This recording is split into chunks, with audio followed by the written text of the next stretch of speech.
Assalamualaikum warahmatullahi wabarakatuh. Perkenalkan, nama saya Amelia Nuraliza, kelas MA 19A1. Video ini dibuat untuk memenuhi ujian akhir semester mata kuliah Budaya Organisasi dengan dosen pengampu Ibu Dr. Fitri Rezeki MPD.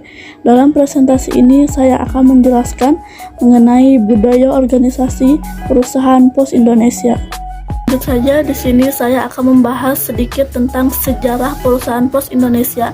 Kantor pos pertama didirikan di Batavia, Jakarta oleh Gubernur Jenderal Gilarsi W. Baron van Imhoff pada tanggal 26 Agustus 1746 dengan tujuan untuk lebih menjamin keamanan surat-surat penduduk, terutama bagi mereka yang berdagang dari kantor-kantor di luar Jawa dan bagi mereka yang datang dari dan pergi ke negeri Belanda.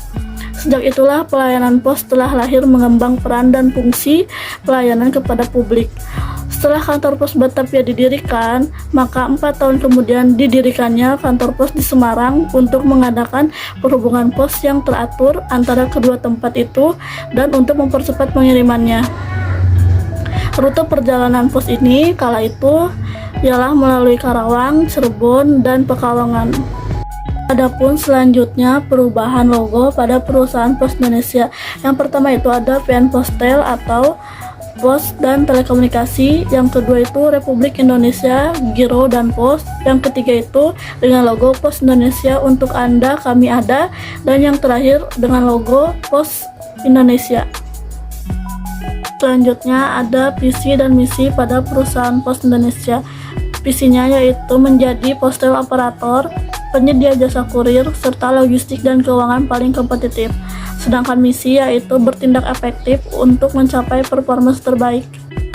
Saya akan membahas apa itu budaya organisasi. Budaya organisasi menurut Gibson sebagai sistem yang menembus nilai-nilai, keyakinan, dan norma di setiap organisasi. Kultur organisasi ini dapat mendorong atau menurunkan efektivitas tergantung dan sifat nilai-nilai, keyakinan, dan norma-norma yang dianut. Budaya organisasi pada perusahaan pos Indonesia yaitu terdiri atas unsur nilai-nilai dasar yang dapat dilihat atau observable dan yang tidak terlihat unobservable. Pada observable, budaya organisasi mencakup beberapa aspek organisasi seperti arsitektur, logo perusahaan, peraturan, pola perilaku, bahasa, dan cara berpakaian. Sedangkan unobservable, budaya organisasi mencakup norma-norma, keyakinan atau kepercayaan, asumsi-asumsi para anggota organisasi untuk mengelola masalah dan keadaan-keadaan di sekitarnya. Selanjutnya, budaya organisasi di perusahaan pos Indonesia. Yang pertama itu inovasi dan keberanian mengambil risiko. Kedua, perhatian terhadap detail. Yang ketiga, orientasi hasil. Yang keempat, orientasi individu. Yang kelima, orientasi tim. Yang keenam, agresivitas. Dan yang terakhir, stabilitas. Selain budaya organisasi yang sudah disebutkan tadi, maka perusahaan juga menerapkan budaya organisasi seperti 1. Berusaha mencapai yang terbaik. 2. Bertanggung jawab kepada pihak yang berkepentingan. 3. Senantiasa melihat ke depan dan belajar dari pengalaman. Yang keempat, ikatan yang lestari di antara seluruh jajaran, baik karyawan yang baru, yang sedang menjabat maupun yang sudah pensiun, terjalin baik di luar atau di dalam lingkungan kerja. Dan yang terakhir, bangga sebagai insan perusahaan pos Indonesia. Selanjutnya, budaya perusahaan di perusahaan pos Indonesia. Pos Indonesia resmi memulai internalisasi budaya akhlak kepada seluruh insan pos. Akhlak sendiri merupakan singkatan nilai-nilai yakni amanah, kompeten, harmonis, loyal, adaptif, dan kolaboratif. Nilai akhlak ini akan menjadi standar nilai perilaku yang menjadi pedoman budaya kerja di perusahaan pos. Hal ini mewujudkan spirit BUMN untuk Indonesia. Pos Indonesia juga menyelenggarakan launching Core Values Akhlak. Core Values Akhlak ini menjadi nilai-nilai utama budaya perusahaan di pos Indonesia yang harus diimplementasikan dalam perilaku kerja insan pos pada semua level.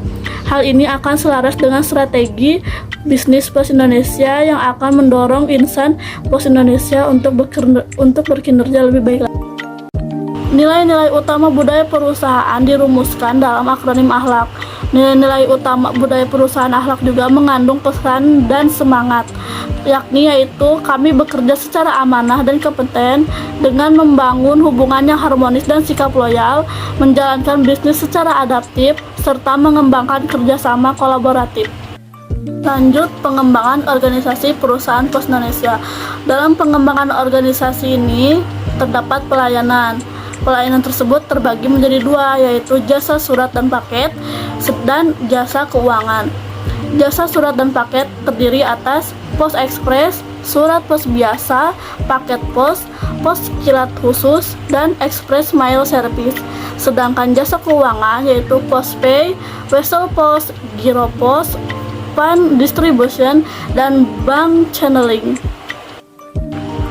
Maka dapat disimpulkan bahwa budaya organisasi di perusahaan Pos Indonesia adalah dengan memberikan kebebasan dalam hal berinovasi kepada karyawan.